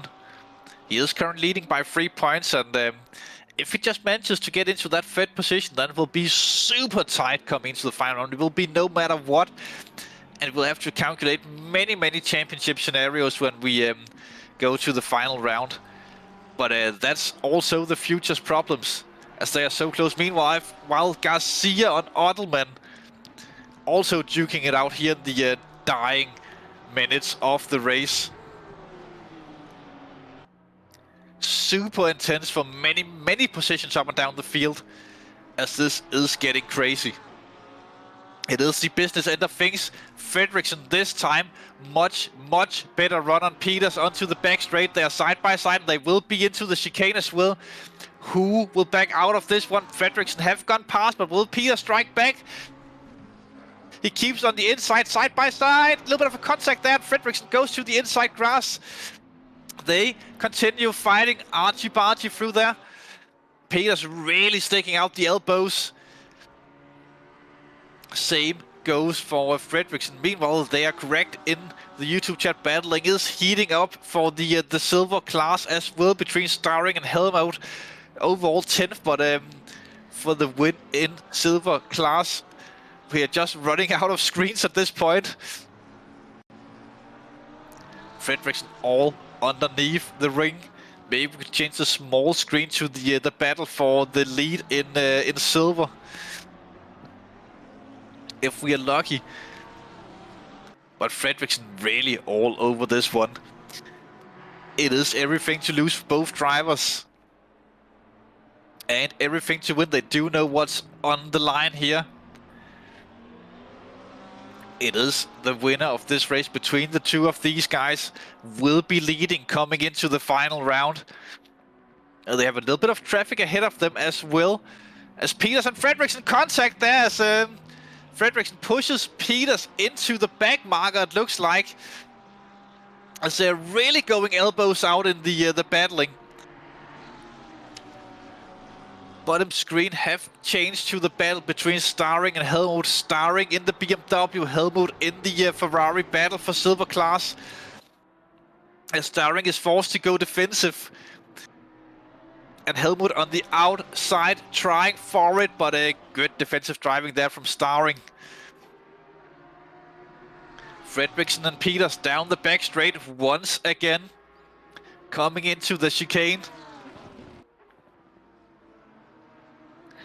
Not close enough from Fredriksson this time around. Onto the start-finish straight. Look how close they are under braking. Fredriksson all over the back of Jordi Peters. This time surely with the slipstream. Peters going defensive super early in this one. Fredriksson, he will definitely try for this one, but will he go inside or outside? You have to go the long way around. Just like he did, or Peters did to him early on in the race. Peters defends it nicely through the arena section. They go. Still tight together. Meanwhile, battle for silver class. Equally tight.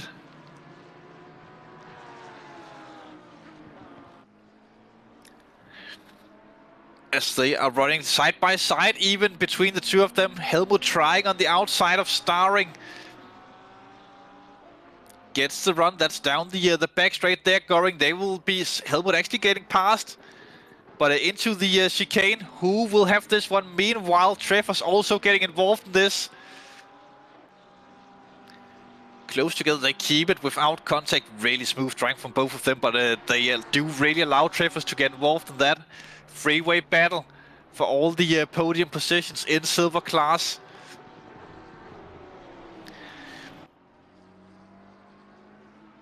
That could end up being super, super crucial.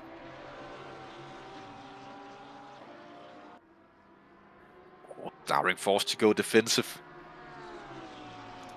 Just trying to get some standings up and thinking of stuff while we're doing all of this, but there's just too much action on track.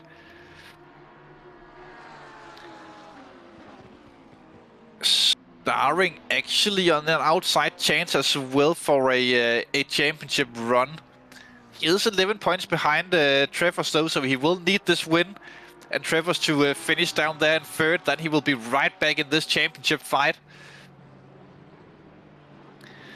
Again, Fredriksson nowhere to go through, but tightly through turn 1. In the stadium section. Meanwhile, starring Helmut Travers going into the hairpin at the bottom of the track.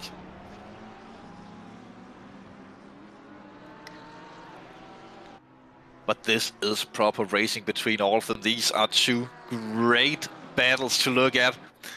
And how these strategy races, they pan out at the end. When everything comes together and how good you are on the tires really pays off.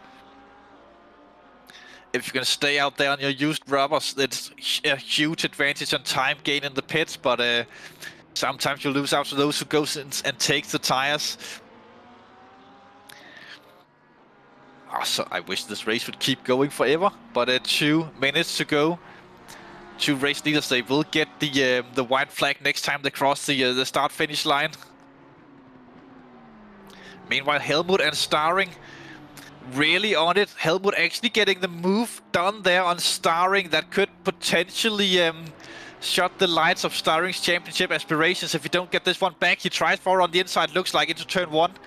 Side by side, not quite. Starring too far behind. And he will have to defend from Patrick Treffers as well, as 2 leaders go flying by a back marker who just goes to the side of it. Wants nothing involved. This Treffers trying for it for second place in silver behind, but doesn't succeed.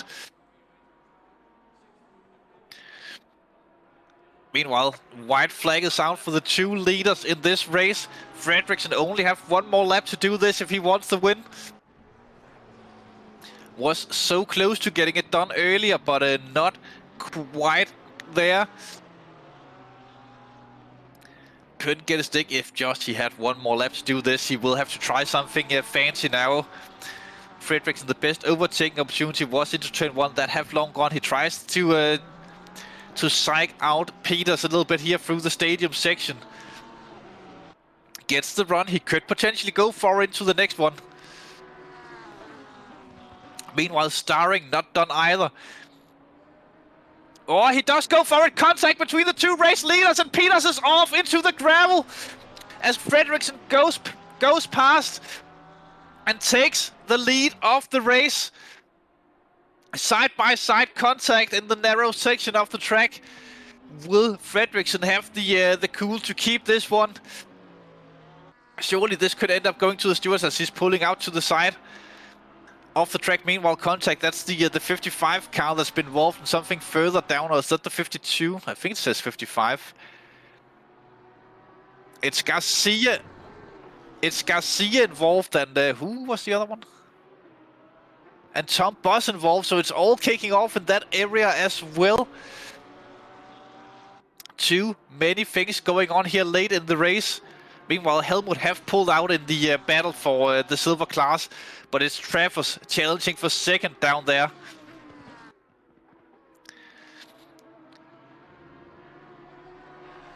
Interesting if anyone wants to come in and hear from the drivers after this. definitely will be interesting to hear from that afterwards. But meanwhile, Fredriksson takes the win, at least on track with Jordi Peters right behind the second place, just half a second behind. The battle between Van Liebenstein and Mitchell seems to go the way of Van Liebenstein at the end, as he couldn't get past. Almost forgot about that one in all of this, just half a second behind. Meanwhile, Trevor's still with the chance for P2 in class on the final lap, as he will have to chase down Starring for this one. Just a few more corners, potentially Starring, if there's a mistake from Helmut, could also get the win, but Helmut is pulling out a little bit. He can just save it from here, it looks like. But Trevor's still all over the back of Starring in this one. Starring looked quite dominant in the silver class earlier on, but it all came down by the end. Will Travers get it? He will have just one more good overtaking opportunity as they go onto the back straight. Travers does get a good run. This will be a challenge into the chicane. Boy, oh boy, get your popcorns ready. Travers and Starring side by side, Lexus and BMW. Into the hairpin we go. Who's bravest? Looks like Starring, but does he go too deep? Yeah, it looks like it, onto the gravel. And he does come out behind the Travers, who have to go a little bit of evasive there onto the grass as well, but gets it done. Travers P2 in silver class this time around, and Travers will go into the final round as silver class leader, I believe, if this holds. Well, it will obviously hold, but looks like it, yeah, because Helmut was 7 points behind before this round, but that surely tightened up as well in the silver championship. So final round will be hugely interesting when we get to that. That will be Monza in about 2 weeks' time. Boy, oh boy, did this race turn out to be wonderful. One of the better races, especially finishes to the races. Hard to follow in all of the action here by the end. Contact with Garcia as well there on the penultimate lap, or the final lap maybe even. But yeah, that poof. Boy oh boy, will we be interested in the results by the end of all of this. But yeah, Monza in 2 weeks' time, the Temple of Speed. That could be a good look for Regan Mitchells on the Ferrari, but finishing 4th today for Regan. That I think will drop him into to 3rd, and Tesh, if the results stand, he will take the lead into the final round. That will be so tight between. That will actually be a points tie between Mitchells and Peters going into to Monza there, with Fredriksson just ahead of them. With just those 4 points, I'll be in it. But yeah, super race. Just giving it a little bit of time to see if there are people coming in for interviews, as we are still waiting for the rollouts.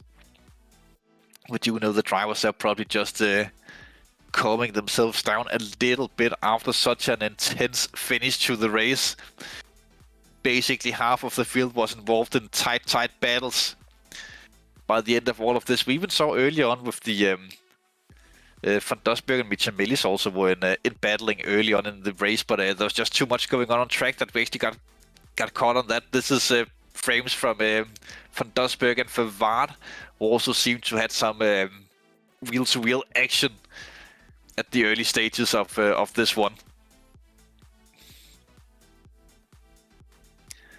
But yeah, Monza next time around is a bit of a tricky track. It is a track where the drivers also have to be really careful at the start of the race. So high speeds into turn 1 with that big braking zone. We have seen that go horribly wrong so many times, but it's a place where you can gain a lot by being a little bit risky if it goes your way. But you do have that high chance of crashing out. Might be worth for some drivers depending on how qualifying turned out in that one. So that will be interesting to see. So yeah, I don't think anyone is coming into our little shed here, at least for now. So we'll probably just start shutting down the shed and getting it vented out a little bit, as it have gotten quite sweaty here as well. But I have been Oliver Anderson, Mr. One of Oliver, and behind the cameras as always have been Grandpa Chris Hill. Looking forward to see you all next time. Cue the exit music.